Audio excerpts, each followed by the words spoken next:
We've known about the danger of traffic pollution for years, particularly for children. It's bad for lungs, hearts, possibly even brains. So why is air quality in Britain the worst in Western Europe? And why are we only taking it seriously now? If we could see traffic pollution, maybe we'd think very differently about it. Well, with a specialist camera, we can. This one measures carbon dioxide. It's on my breath. And also, when you burn fuel, and mixed in with the carbon dioxide is nitrogen dioxide and soot that's so toxic to human health. The camera is normally used to detect industrial leaks. What you can see here now with the camera, as the cars are coming past, you'll see in the actual CO2 plumes coming out of the exhaust. And what we're using is background infrared energy being absorbed by that. What it reveals, say from this lorry's roof-level exhaust, is how great a share of our air is toxic gas. You can't see it, but the air in London at the moment is a killer. Today, the Mayor of London unveiled plans for the world's strictest diesel pollution zone. But I asked him about the rest of the country. I'm saying to the government, you need to step up and do much more. They need to have a national diesel scrappage fund. They need to give serious resources and power to local government. They need to reform the vehicle excise duty, and they need a new Clean Air Act for purpose for the 21st century. In the coming days, the government is expected to launch plans for clean air zones across towns and cities in the UK. This school in Northampton is on a major road into the city. Not far from here last summer was the most polluted road in the UK. Britain's parents are worried, and rightly so. We moved here from Kettering and it wasn't that busy, and since moving here their chests have been worse.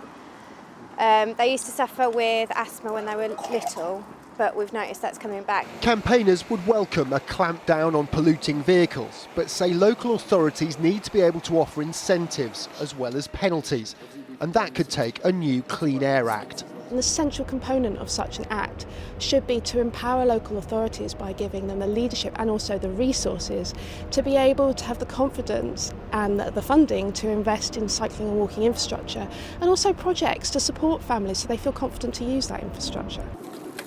Sustrans are working with 10 schools in the London Borough of Lambeth to try and improve children's school journeys, walking or biking rather than dropping off in the car.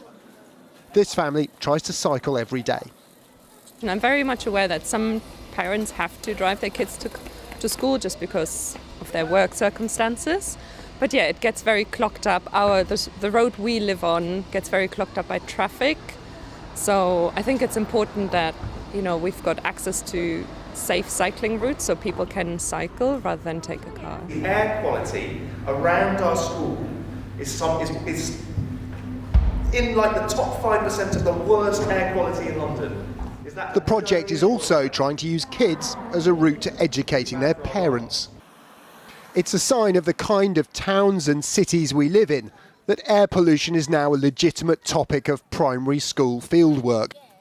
So who's going to help me? Me? Yeah. Using these diffusion tubes, this project has revealed that air in 8 out of 9 schools studied breaks legal nitrogen dioxide limits. These kids can't see the air pollution, but have no doubts as to where it's coming from. What do you think the air's like here?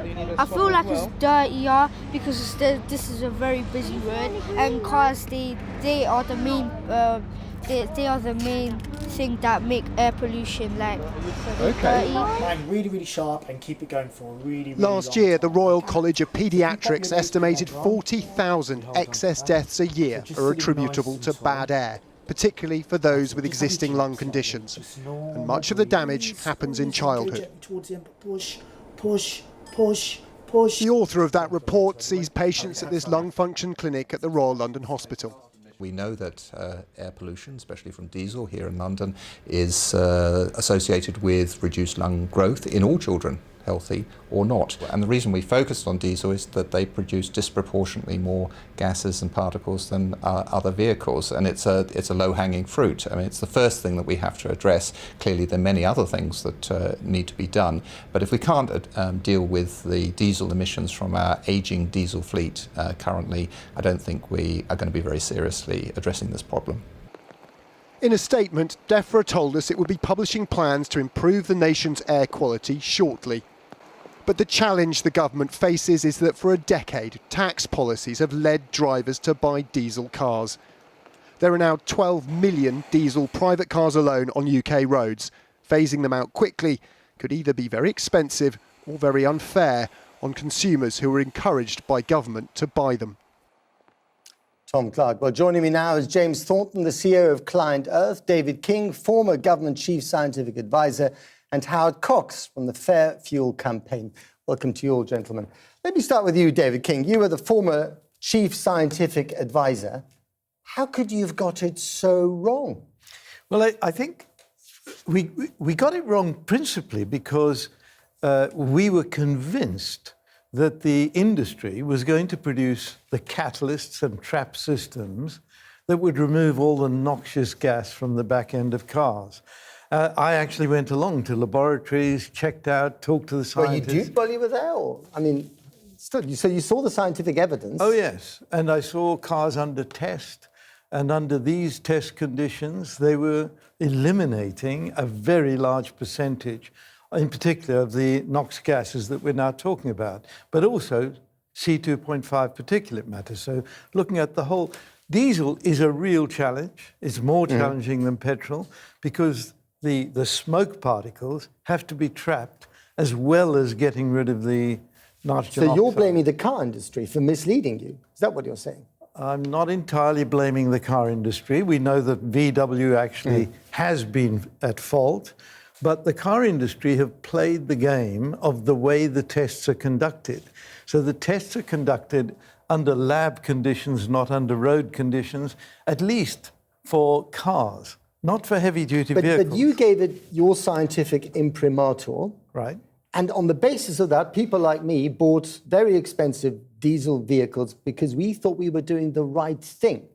The government encouraged us to do this, and now we're being punished for it. It's outrageous. It's outrageous that many people are dying early because of the NOx fumes, and I think that's even more outrageous. That exactly. But it's all outrageous. It's all outrageous. But I think the most important point I want to get across is heavy-duty vehicles are tested on the road, and heavy-duty vehicles per kilometre travelled produce less NOx, half as much NOx as the average diesel-driven car. Howard Cox, you have called this plan put in place by the mayor pathologically unfair and dishonest. Absolutely. I mean, these are very strong words, but at the end of the day, as you heard David King say there, I mean, I'm going to be taking a financial hit. I'm upset about it, but at the end of the day, by putting in these regulations, we are saving lives. Well, I don't actually totally agree with that because I actually dispute the figures. But from a point of view of actually whose fault it was, the actual testing was done under government watch and government and the EU. So who's to blame here and who should be compensating diesel drivers like your good self, who has paid out good money on this money on the promise of actually lowering greenhouse gases? And what we're seeing now is NOx is the big enemy, and now diesel drivers are being demonised. It is totally and utterly unfair on them. And to actually make them pay £24 to come into the town to work is ridiculous. So what do you think should happen? Compensation? Yeah, well, compensation would be wonderful, but what you need incentives to actually make them move to cleaner fuels. And it shouldn't be paid for by the taxpayer. It should be paid for by the manufacturer. OK, James Thornton, I mean, we're all blaming diesel now. Diesel is the big enemy. We're going to take a financial hit on this. People are dying. Children are unhealthy as a result. But let's not forget the fact that the reason why diesel was encouraged in the first place is because it was good for the planet, better for the planet than, as it turns out, it is for us. It was thought to be better for the planet, and that turned out to be a mistake in that people are an important part of the planet. So science advances. We now know we have to clean it up. There's just no way around this. And the question is, how can we clean it up? How fast can we clean it up? In London, 10,000 people a year are dying early of air pollution. In the nation, 40,000. If this were cholera, if that number of people were dying of cholera, we wouldn't be arguing about what to do. We'd say, we'll do anything to save those people. And here, the adjustments that need to be made are pretty reasonable. For example, you can have scrappage schemes that buy back the dirty vehicles, and that will help people. But did you, at the time when these, when diesel was being encouraged, did you ever think, well, this is better for the planet, but it might be bad for human beings who live on the planet? I always thought it was bad for people, and Did you speak up about it at the time? I wasn't in this country at the time. I would have spoken up about it. David King, it does seem extraordinary that on something as fundamental as this, cars who are used by millions of people every single day in these highly populated areas like London, that we can make such colossal mistakes. We're talking about people's livelihoods here, and more importantly, about their health and their lives. It's astonishing. And the peculiar thing is, the real mistake is the methodology for testing. And it's taken us a very long time to understand this. We understood that London was suffering from high NOx levels before we understood what the reasoning was behind this. Is it really that we're that far behind the science, the actual science of it? I mean, well, isn't this something that was discovered a long time ago? Let me stress this point. Diesel is not the real problem. The problem is the catalyst and trap system in your exhaust. So when did we first know that? Well, we first knew this a couple of years ago now. So we've known that very specifically for a while. And I think that the real problem now is, of course, we've got millions of diesel-driven vehicles on the road in this country. And my feeling is we have to deal with the health of the population as a priority. So I fully agree with that. You can't argue with that, can you, Howard? No, I'm not going to argue about that. And bear in mind, drivers want cleaner air. They have children who have asthma too. All these things are important. But why tax them off the road? It won't work. I mean, the London Assembly, the Sadiq Khan's own figures tell us that 11% of NOx emissions in London are down to diesel cars. That means roughly 90% aren't. But 100% of the payment is going to come from drivers. But what we know in London is that 50% of the NOx is coming from diesel vehicles. So all diesel vehicles so that's buses and taxis. All diesel vehicles. So the plan, which the mayor is putting out, needs to be increased and amplified. And cab drivers are exempt, right? Black cabs are exempt from this. And they. So what's the logic of that? But not Uber drivers. Not Uber drivers. But the problem for cab drivers is that they actually suffer from this pollution more than anybody because they're sitting in it all day. The guy or the woman that drives the white van is suffering terribly, and they need our help. And that's why we sued the government, to force the government to bring in regulations to move us in the right direction. We had a disastrous love affair with diesel. It's time to walk away from diesel. Will you say sorry? I don't think anyone needs to say sorry, because I think that we understood the problems of diesel, we understood why these problems existed, but we also believed that we had a system for eliminating the problem. But poor government policy is being paid for by diesel drivers. All right, we've run out of time. David King, Howard Cox, James Fenton, thank you very much indeed for coming in.